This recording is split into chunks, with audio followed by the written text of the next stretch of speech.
வாழ்க வளமுடன். ஓம் நமச்சிவாய. அனைத்து தமிழ் உள்ளங்களுக்கும் வணக்கம்.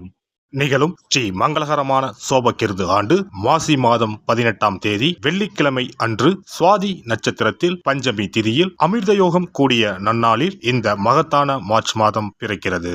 பிறக்கும் இம்மாத கிரக நிலைகளை பார்க்கும் போது மேச ராசியில் குரு பகவானும் கன்னி ராசியில் கேது பகவானும் உள்ளனர். இம்மாத தொடக்கத்தில் சந்திர பகவான் துலாம் ராசியில் உள்ளார். செவ்வாய் மற்றும் சுக்கிர பகவான் மகர ராசியிலும், சூரியன் சனி புதன் பகவான் கும்ப ராசியிலும், ராகு பகவான் மீன ராசியிலும் சஞ்சாரம் செய்கின்றனர். இம்மாத கிரகங்களின் பெயர்ச்சி என எடுத்துக்கொண்டால் புதன் பகவான் மார்ச் மாதம் 7ஆம் தேதி கும்பராசியில் இருந்து மீனராசிக்கும், மார்ச் மாதம் 26ஆம் தேதி மீனராசியில் இருந்து மேசராசிக்கு என இருமுறை பிரவேசம் செய்கின்றார். மார்ச் மாதம் 7ஆம் தேதி சுக்கிர பகவான் மகர ராசியில் இருந்து கும்பராசிக்கும், மார்ச் 14ஆம் தேதி சூரிய பகவான் கும்பராசியில் இருந்து மீனராசிக்கும், மார்ச் மாதம் 15ஆம் தேதி செவ்வாய் பகவான் மகர ராசியில் இருந்து கும்பராசிக்கும் பெயர்ச்சி அடைகின்றனர்.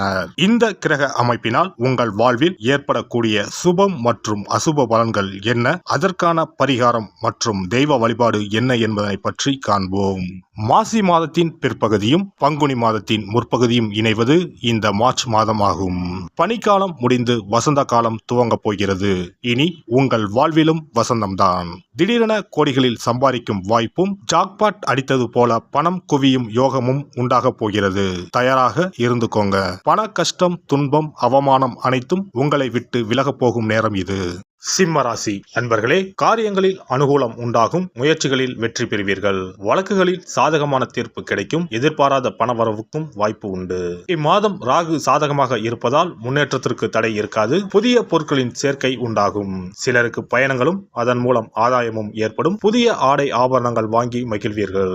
ஆனால் பெரும்பாலான கிரகங்கள் சாதகமாக இல்லை என்பதால் குடும்பத்தில் அடிக்கடி வீண் விவாதம், கணவன் மனைவிக்கு இடையே கருத்து வேறுபாடுகள் தோன்றக்கூடும்.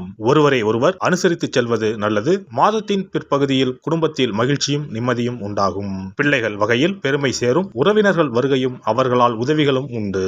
ஆனால் மாத கடைசியில் அவர்களில் சிலரால் பிரச்சனைகளும் ஏற்படலாம் என்பதால் பொறுமையை கடைபிடிப்பது அவசியம். சுப நிகழ்ச்சிகளில் கலந்து கொள்வீர்கள். உடல் நலன் அடிக்கடி பாதிக்கப்படக்கூடும். உடனுக்குடன் சிகிச்சை எடுத்துக்கொள்வது நல்லது. உத்தியோகத்தில் பணிச்சுமை அதிகரிக்கும். ஆனால் சக ஊழியர்கள் அனுசரணையாக நடந்து கொள்வார்கள். கூடுமானவரை உங்கள் பணிகளில் மட்டுமே கவனம் செலுத்தவும். உயர் அதிகாரிகளுடன் பேசும்போது பொறுமையை கடைபிடிக்கவும். தொழில் வியாபாரம் சுமாராகத்தான் இருக்கும். போட்டிகள் அதிகரிக்கும். சக வியாபாரிகளால் மறைமுக எதிர்ப்புகளை சந்திக்க வேண்டி வரும். வீண் அலைச்சலும், அதனால் மனச்சோர்வும் உடல் அசதியும் உண்டாகும். வியாபாரத்தை முன்னிட்டு வெளியூர் பயணங்கள் மேற்கொள்ள நேரிடலாம். குடும்பத்தை நிர்வகிக்கும் பெண்கள் குடும்பத்தில் அனைவரையும் அனுசரித்து செல்வது நல்லது. மாத பிற்பகுதியில் அக்கம் பக்கத்தில் இருப்பவர்களின் ஒத்துழைப்பு மனதுக்கு உற்சாகம் தரும். வேலைக்கு செல்லும் பெண்கள் அலுவலகத்தில் தங்கள் பொறுப்புகளில் கவனமாக இருப்பது மிகவும் அவசியம். மாணவர்கள் எதையும் அவசரமாக செய்யாமல் யோசித்து செயல்படுவது நல்லது.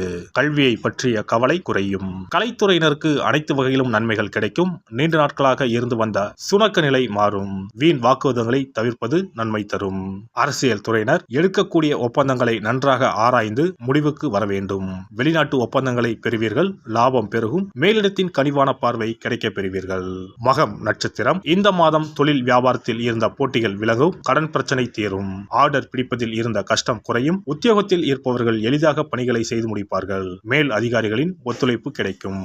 பூரம் நட்சத்திரம். இந்த மாதம் பாதியில் நின்ற வீடு கட்டும் பணியை மீண்டும் தொடங்குவீர்கள். சிலர் புதிய வீட்டிற்கு குடிபுகுவார்கள். கணவன் மனைவிக்கு இடையில் திடீரென்று கருத்து வேற்றுமை உண்டாகலாம். பிள்ளைகள் கல்வியில் முன்னேற்றம் அடைய தேவையான உதவிகளை செய்வீர்கள்.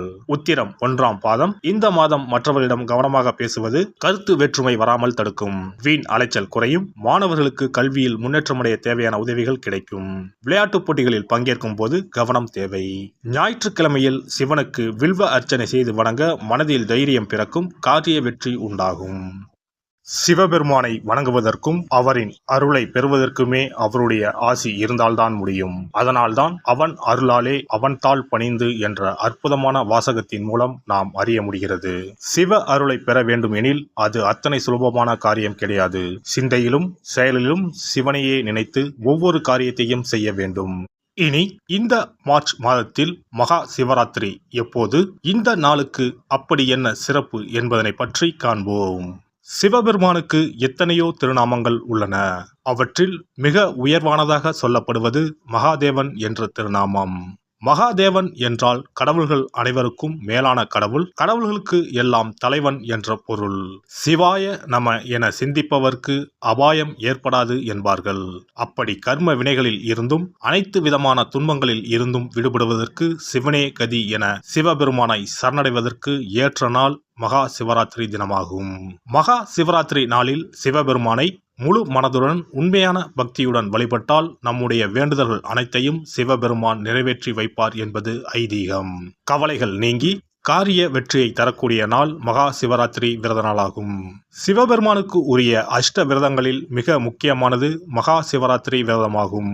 சிவபெருமானின் அருளை பெறுவதற்குரிய மிக உன்னதமான புண்ணிய நாளாகும்.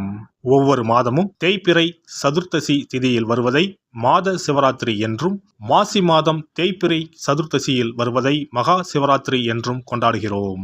நாடு முழுவதும் சிவ பக்தர்களால் கோலாகலமாக கொண்டாடப்படும் விழாக்களில் மகா சிவராத்திரி விழாவும் ஒன்று. இந்துக்களின் மிக முக்கியமான விரத நாட்களில் இதுவும் ஒன்று. முப்பெரும் தேவர்களில் ஒருவரான சிவபெருமானுக்குரிய ராத்திரியாக சிவராத்திரி கொண்டாடப்படுகிறது. இந்த ஆண்டு மகா சிவராத்திரி விழா மார்ச் 8ஆம் தேதி கொண்டாடப்பட உள்ளது.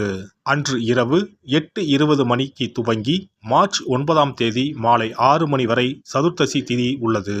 இதனால் மார்ச் 8ஆம் தேதி இரவு 8:30 மணிக்கு பிறகே சிவராத்திரி பூஜையை துவங்க வேண்டும்.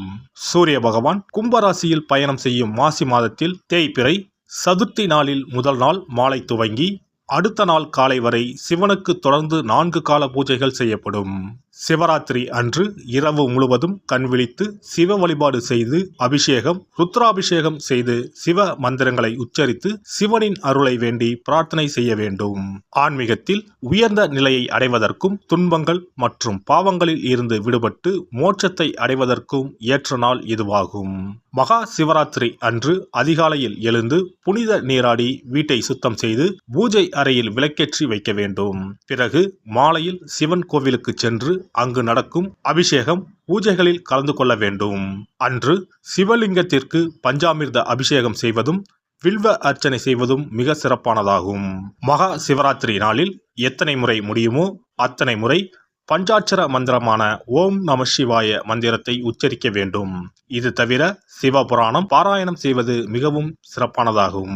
இந்த நாளில் ருத்ராபிஷேகம் செய்வதும் கோவில்களில் நடக்கும் ருத்ராபிஷேகத்தில் கலந்து கொள்வதும் மிகவும் சிறப்பானதாகும். இந்த முறையில் மகா சிவராத்திரி விரதம் இருந்தால் முந்தைய 3 பிறவிகளில் செய்த பாவங்கள் நீங்கும். மனக்கவலைகள், நோய்கள், வறுமை நிலை ஆகியன நீங்கும். அதோடு வாழ்வில் அனைத்து விதமான இன்பங்களும் உயர்வும் கிடைக்கும். நாம் செய்யும் வழிபாடு, பூஜை ஆகியவற்றிற்கு 2 மடங்கு பலனை தரக்கூடியது மகா சிவராத்திரி விரதமாகும். தஞ்சாவூர் மாவட்டத்தில் உள்ள பட்டுக்கோட்டை செட்டியக்காடு அர்த்த நாரீஸ்வரர் ஆலயத்தில் வரும் மார்ச் 8ஆம் தேதி வெள்ளிக்கிழமை மகா சிவராத்திரி அன்று 4 கால பூஜைகள் நடைபெற உள்ளன.